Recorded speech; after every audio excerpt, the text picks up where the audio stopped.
ನಮಸ್ಕಾರ. ಇದು ಪ್ರವಾಸಿ ಪ್ರಪಂಚದ ಟ್ರಾವೆಲ್ ಬುಲೆಟಿನ್. ನಾನು ನಿಸರ್ಗ. ಈಗ ಹೆಡ್ಲೈನ್ಸ್. ಹೊಸ ವರ್ಷದ ಸಂಭ್ರಮಕ್ಕೆ ಅರಮನೆ ನಗರಿ ಸಜ್ಜು. ಎಲ್ಲ ಅನುಮಾನಗಳಿಗೂ ತೆರೆ ಎಳೆದ ಅರಮನೆ ಮಂಡಳಿ. ಕಾಫಿ ನಾಡಲ್ಲಿ ಹೊಸ ವರ್ಷ ಆಚರಣೆಗೆ ಗೈಡ್ಲೈನ್ಸ್. ಪ್ರವಾಸಿ ತಾಣಗಳಲ್ಲಿ ನೋ ನ್ಯೂ ಇಯರ್ ಪಾರ್ಟಿ. ಜನವರಿ 4ರಂದು ಬೆಂಗಳೂರಿನಲ್ಲಿ 23ನೇ ಚಿತ್ರಸಂತೆ. ಪರಿಸರ ಜಾಗೃತಿಗೆ ಸಿಲಿಕಾನ್ ಸಿಟಿಯಲ್ಲಿ ವೇದಿಕೆ.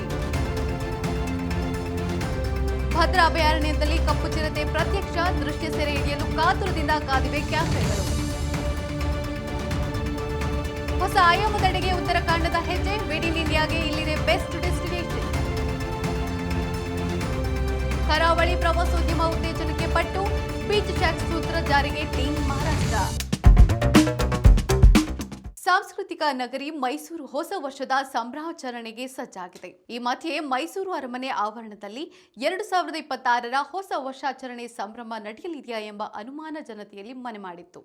ಇದೀಗ ಗೊಂದಲ ಬಗೆಹರಿದಿದ್ದು, ಹೊಸ ವರ್ಷ ಪ್ರಯುಕ್ತ ಮೈಸೂರು ಅರಮನೆ ಆವರಣದಲ್ಲಿ ಇಂದು ರಾತ್ರಿ 11ರಿಂದ 12 ಗಂಟೆಯವರೆಗೆ ಪೊಲೀಸ್ ಬ್ಯಾಂಡ್ ಕಾರ್ಯಕ್ರಮ ನಡೆಯಲಿದೆ. 12 ಗಂಟೆಯವರೆಗೆ ಅರಮನೆಯ ವಿದ್ಯುತ್ ದೀಪಾಲಂಕಾರ ಕೂಡ ಇರಲಿದ್ದು, 12 ಗಂಟೆಯಿಂದ 12:15ವರೆಗೆ ಬಣ್ಣ ಬಣ್ಣದ ಪಟಾಕಿಯನ್ನ ಸಿಡಿಸುವ ಮೂಲಕ ಹೊಸ ವರ್ಷವನ್ನ ಸ್ವಾಗತಿಸಲು ಅರಮನೆ ನಗರಿ ಸಜ್ಜಾಗಿದೆ. ಕೆಲವು ದಿನಗಳ ಹಿಂದೆ ಅರಮನೆ ಮುಂಭಾಗದಲ್ಲಿ ಹೀಲಿಯಂ ಸಿಲಿಂಡರ್ ಬ್ಲಾಸ್ಟ್ ಆಗಿ 3 ಜನ ಸಾವನ್ನಪ್ಪಿದ ದುರಂತ ಘಟನೆ ನಡೆದಿತ್ತು.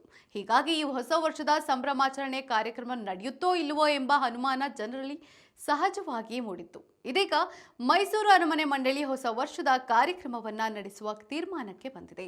ಹೀಗಾಗಿ ಪ್ರತಿ ವರ್ಷದಂತೆ ಈ ಬಾರಿಯೂ ಅರಮನೆ ಆವರಣದಲ್ಲಿ ಹೊಸ ವರ್ಷದ ಸಂಭ್ರಮಾಚರಣೆ ನಡೆಯಲಿದೆ. ಕಾಫಿನಾಡು ಚಿಕ್ಕಮಗಳೂರಿನಲ್ಲಿ ಹೊಸ ವರ್ಷ ಆಚರಣೆಗೆ ಗೈಡ್ಲೈನ್ಸ್ ಬಿಡುಗಡೆಯಾಗಿದೆ. ನ್ಯೂ ಇಯರ್ ಆಚರಣೆಗೆ ಪ್ರವಾಸಿಗರು ಆಗಮಿಸುವ ನಿರೀಕ್ಷೆಯ ಹಿನ್ನೆಲೆಯಲ್ಲಿ ಹೊಸ ವರ್ಷಾಚರಣೆಗೆ ಪೊಲೀಸ್ ಇಲಾಖೆಯಿಂದ ಸಕಲ ಸಿದ್ಧತೆ ನಡೆದಿದೆ. ಚಿಕ್ಕಮಗಳೂರು ಜಿಲ್ಲೆಯ ಪ್ರಸಿದ್ಧ ಪ್ರವಾಸಿ ತಾಣಗಳಿಗೆ 31ರ ಸಂಜೆ 6 ಗಂಟೆಯಿಂದ ಜನವರಿ 1ರ ಬೆಳಗ್ಗೆ 6 ಗಂಟೆಯವರೆಗೂ ನಿರ್ಬಂಧವನ್ನ ವಿಧಿಸಲಾಗಿದ್ದು, ಮುಳ್ಳಯ್ಯನಗಿರಿ, ಸೀತಾಳಯ್ಯನಗಿರಿ, ಚಂದ್ರದ್ರೋಣ ಪರ್ವತದ ಸಾಲು ಸೇರಿದಂತೆ ಜಿಲ್ಲಾದ್ಯಂತ ಪ್ರವಾಸಿ ತಾಣಗಳಿಗೆ ನಿರ್ಬಂಧವನ್ನ ಹೇರಲಾಗಿದೆ.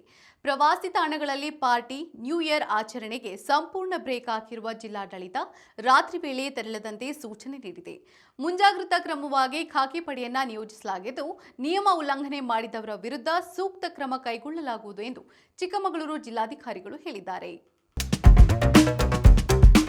ಕರ್ನಾಟಕ ಚಿತ್ರಕಲಾ ಪರಿಷತ್ ವತಿಯಿಂದ ಆಯೋಜಿಸಲಾಗುತ್ತಿರುವ 23ನೇ ಚಿತ್ರಸಂತ್ಯ ಎಂದಿನಂತೆ ಹೊಸ ವರ್ಷದ ಮೊದಲ ಭಾನುವಾರ ಅಂದರೆ ಜನವರಿ 4ರಂದು ಬೆಂಗಳೂರಿನಲ್ಲಿ ನಡೆಯಲಿದೆ. ಚಿತ್ರಸಂತ್ಯನ ಚಿತ್ರಕಲಾ ಪರಿಷತ್ತಿನ ಆವರಣವೂ ಸೇರಿದಂತೆ ಕುಮಾರಕೃಪಾ ರಸ್ತೆ, ಶಿವಾನಂದ ವೃತ್ತದಿಂದ ವಿಂಡ್ಸರ್ ಮ್ಯಾನರ್ ಹೋಟೆಲ್ನವರೆಗೆ ಹಾಗೂ ಅದರ ಸುತ್ತಮುತ್ತಲಿನ ಪ್ರದೇಶಗಳಲ್ಲಿ ಆಯೋಜಿಸಲಾಗ್ತಾ ಇದೆ. ಈ ಬಾರಿ ದೇಶದ ವಿವಿಧ ಭಾಗಗಳಿಂದ ಆಗಮಿಸುವ ಕಲಾವಿದರು ತಮ್ಮ ಕಲಾಕೃತಿಗಳನ್ನು ಪ್ರದರ್ಶಿಸಲು ಸಜ್ಜಾಗಿದ್ದಾರೆ. ಸುಮಾರು 1500ಕ್ಕೂ ಅಧಿಕ ಮಳಿಗೆಗಳು ಚಿತ್ರಸಂತೆಯಲ್ಲಿ ಇರಲಿದ್ದು, 22 ರಾಜ್ಯಗಳು ಮತ್ತು 4 ಕೇಂದ್ರಾಡಳಿತ ಪ್ರದೇಶಗಳ ಕಲಾವಿದರು ಭಾಗವಹಿಸಲಿದ್ದಾರೆ. ಈ ವರ್ಷದ ಚಿತ್ರಸಂತೆಯು ಪ್ರಮುಖವಾಗಿ ಪರಿಸರಕ್ಕೆ ಸಂಬಂಧಿಸಿದ್ದು, ಕಲಾವಿದರು ತಮ್ಮ ಕಲಾಕೃತಿಗಳ ಮೂಲಕ ಪರಿಸರ ಜಾಗೃತಿ ಮೂಡಿಸಲಿದ್ದಾರೆ. ಮುಖ್ಯಮಂತ್ರಿ ಸಿದ್ದರಾಮಯ್ಯ, ಉಪಮುಖ್ಯಮಂತ್ರಿ ಡಿಕೆ ಶಿವಕುಮಾರ್ ಅವರು ಈ ಕಾರ್ಯಕ್ರಮಕ್ಕೆ ಚಾಲನೆಯನ್ನ ನೀಡಲಿದ್ದಾರೆ. ಹಿರಿಯ ಕಲಾವಿದರು, ಯುವ ಕಲಾವಿದರು ಹಾಗೂ ಕಲಾ ವಿದ್ಯಾರ್ಥಿಗಳಿಗೆ ಇದು ಮಹತ್ವದ ವೇದಿಕೆಯಾಗಿದ್ದು, ಈ ಬಾರಿ ಪ್ರತಿ ವರ್ಷ ನೀಡುತ್ತಿದ್ದ ಚಿತ್ರಕಲಾ ಸಮ್ಮಾನ್ ಬದಲಿಗೆ ವಿದ್ಯಾರ್ಥಿ ವೇತನ ನೀಡಲಾಗುವುದು ಎಂದು ಕರ್ನಾಟಕ ಚಿತ್ರಕಲಾ ಪರಿಷತ್ತಿನ ಅಧ್ಯಕ್ಷ ಡಾಕ್ಟರ್ ಬಿಎಲ್ ಶಂಕರ್ ತಿಳಿಸಿದ್ದಾರೆ.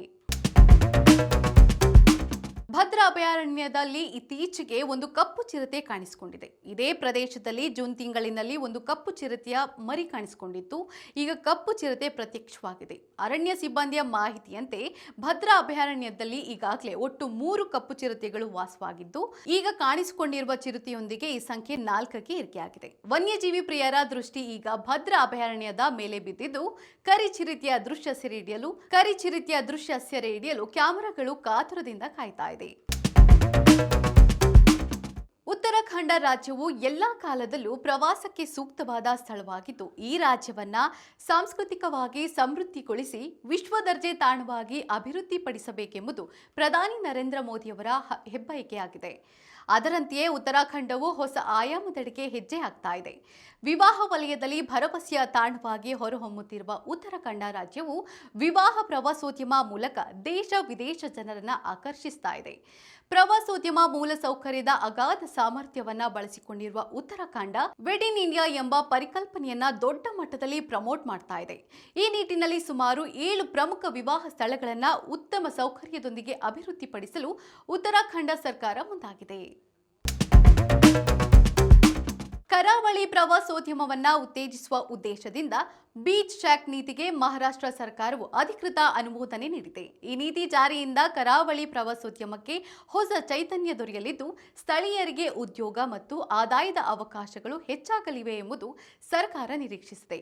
ಈ ನೀತಿಯಡಿ ಗೋವಾ ಮಾದರಿಯಲ್ಲಿ ಕೊಂಕಣ ಕರಾವಳಿಯಲ್ಲಿ ಕಡಲ ತೀರಗಳಲ್ಲಿ ತಾತ್ಕಾಲಿಕ ಬೀಚ್ ಶಾಕ್ಗಳಿಗೆ ಅವಕಾಶ ನೀಡಲಾಗಿದ್ದು, ಪ್ರಥಮ ಹಂತದಲ್ಲಿ ರತ್ನಗಿರಿ ಜಿಲ್ಲೆಯ ಗುಹಾಗರ್ ಮತ್ತು ಆರೇವರೆ, ಸಿಂಧುದುರ್ಗ್ ಜಿಲ್ಲೆಯ ಕುಂಕೇಶ್ವರ ಮತ್ತು ತರ್ಕರ್ಲಿ, ರೈಗಢ್ ಜಿಲ್ಲೆಯ ವ್ಯಾರ್ಸೋಲಿ ಮತ್ತು ದಿವೇಗಾರ ಹಾಗೂ ಪಾಲಘರ್ ಜಿಲ್ಲೆಯ ಕಲ್ವೆ ಮತ್ತು ಬೋರ್ದಿ ಕಡಲ ತೀರಗಳನ್ನು ಆಯ್ಕೆ ಮಾಡಲಾಗಿದೆ. ಬೀಚ್ ಶಾಕ್ ಸ್ಥಾಪಿಸಲು ಆಸಕ್ತರಿರುವವರು ಮಹಾರಾಷ್ಟ್ರ ಪ್ರವಾಸೋದ್ಯಮ ಇಲಾಖೆಯ ಅಧಿಕೃತ ವೆಬ್ಸೈಟ್ ಮೂಲಕ ಅರ್ಜಿ ಸಲ್ಲಿಸಬಹುದು ಎಂದು ಮಹಾ ಸರ್ಕಾರ ತಿಳಿಸಿದೆ. ಈಗ ಕ್ವಿಜ್ ಟೈಮ್. ಇಂದಿನ ಪ್ರಶ್ನೆ: ಯಾವ ನಗರವನ್ನ ಪಿಂಕ್ ಸಿಟಿ ಎಂದು ಕರೆಯುತ್ತಾರೆ?